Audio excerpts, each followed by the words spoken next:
After these trips, there's always the insane aftermath of returning home, having to unpack and clean up all this crap.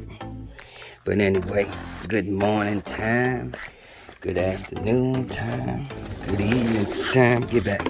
Whatever the case may be in your part of the world, this is just going to be a heads up of what's to come after all the summer group riding fun for me is over. We are definitely returning to some hardcore DIY on my channel. Now, I do apologize, fellas, for the lame ass riding videos. I am not, a stunt riding guy, popping wheelies and doing all that kind of exciting stuff to see. However, I do ride insanely fast, so sometimes I try to get some of that footage. But normally when good stuff happens, or when I'm, when that's actually going down, normally that's when my battery is dead.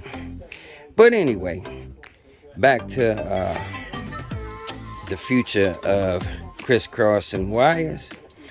We are returning to our DIY videos, and I guarantee you I have a lot of great DIY videos to come. Alright, after I get this place cleaned up and reorganized once again, let me just give you a rundown of what we're going to be doing. We still got this little, I'll call it a little cafe runner bike, but it's a converted old school moped. It's got a old school QS motor on the back, a big old rising motor controller up under there. Definitely a lot of overkill for this little teeny bike. And we got to come up with some kind of battery to fit up in there. And that's another thing. Yes, I've been talking about building batteries forever. I got everything to do it with, except for the time that it takes, because building batteries takes a considerable amount of time and patience. You can't speed through battery builds, or you're gonna have problems. So therefore, that's why I haven't been doing or attempting to do any battery builds, because I haven't had that kind of time. That is mainly a wintertime type of work. That's when I'll be doing that, when it's freezing cold outside and I ain't thinking about riding, but I'll be inside doing that type of stuff. I also gotta convert my son's bike to a little small, put a little small conversion kit on there for him, maybe a 250 watt, 500 watt, probably 250 watt. He's only 12. I got, something not really powerful, just enough to get him going. So yeah, we're gonna be doing that. We're also going to upgrade this juice hyper scrambler over here. Probably going to take that to 72 volts as usual. Everything's going to 72 volts pretty much, so we're going to be doing that. My dad's bike over here, I don't know what I'm going to do with this thing. I mean, it's pretty much good as it is, but I was definitely real curious to see what this thing would do on 72 volts. I mean, why not? It's got that awesome Grin 212 motor back there that can handle a ton of power. And right now, I'm baby feeding that thing, man.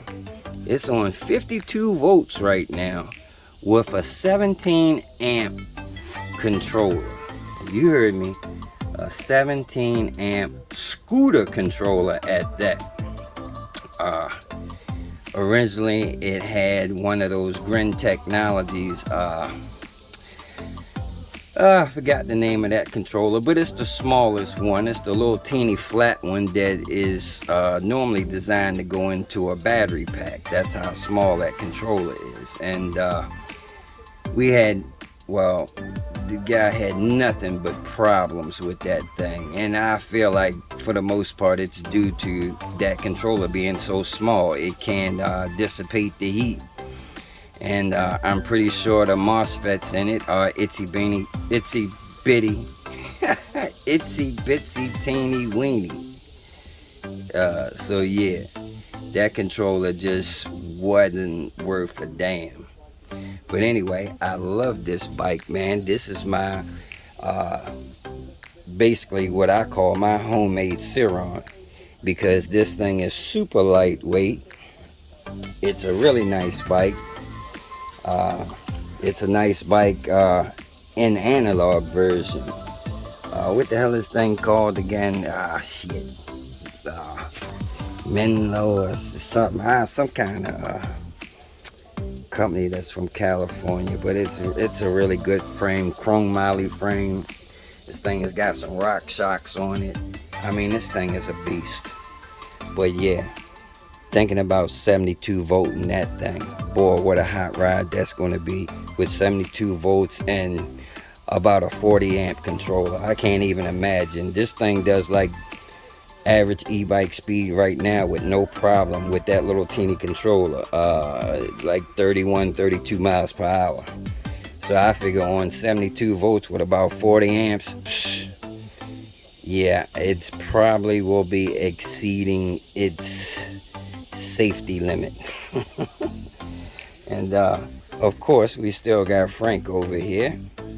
Frank is waiting to be reborn again, and I got some plans for Frank.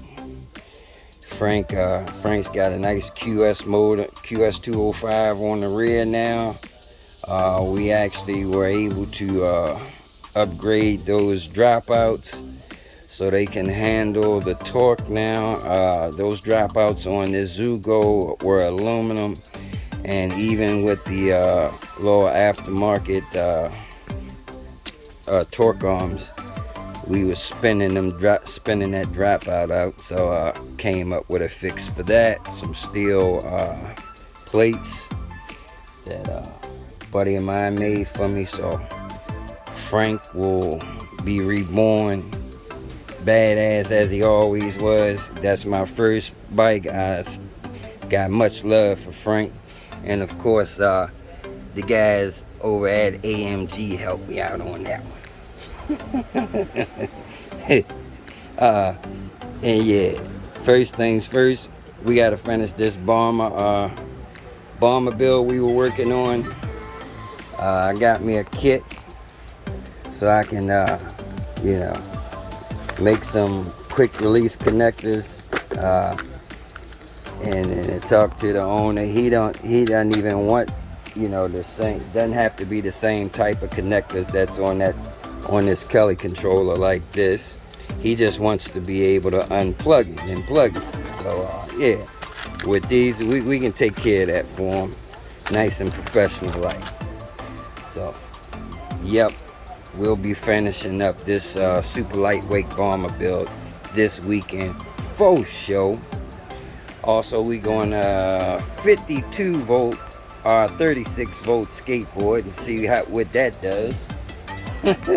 I got all kinds of little goofy plans, and I got about 3 of those frames right there to supposedly start my bomber production. So yeah, we're gonna get to it. So that is the plan. Those are the plans. And you've been looking for the DIY stuff. You found it. It's going down. Absolutely. Alright, y'all, I just got to get myself situated. Just got back from my little New York trip, and I guarantee you, I'm probably not going to be doing too many more group rides. At least not to New York anyway. Maybe I'll squeeze in one more, possibly one more. But for the most part, I can pretty much tell you I'm basically done with the New York group rides for this season anyway, man.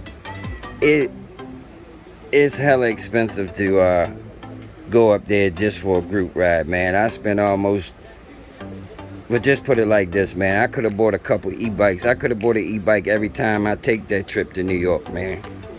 It's hella expensive. I mean, I'm not complaining. I love it. It's worth it every single time. I have that much fun when I go up there. Great group of guys. There is nowhere in the world, I'm sure, like New York as far as the e-bike community. They have the largest, wildest, most fun e-bike community, I'm sure, on the planet. Now, I know LA's got hella, California's got hella group rides, but I guarantee you they don't do it like they do it in New York. The rides are insane. If you ever want to go on a super fast, fun, exhilarating group ride, go to New York. But you better be on your game as far as riding. You definitely don't want to go there if you're not a good rider. Just maneuvering through the traffic, pedestrians alone is a task, and you try doing that at high speed with about 75, 100 guys. Yeah, it's insanity, but I love it. Alright, y'all, so that's it. Y'all take it easy, take care. We're gonna try to get back on top of things and get real busy on this DIY stuff around here. Y'all know what it is. Deuces, we out.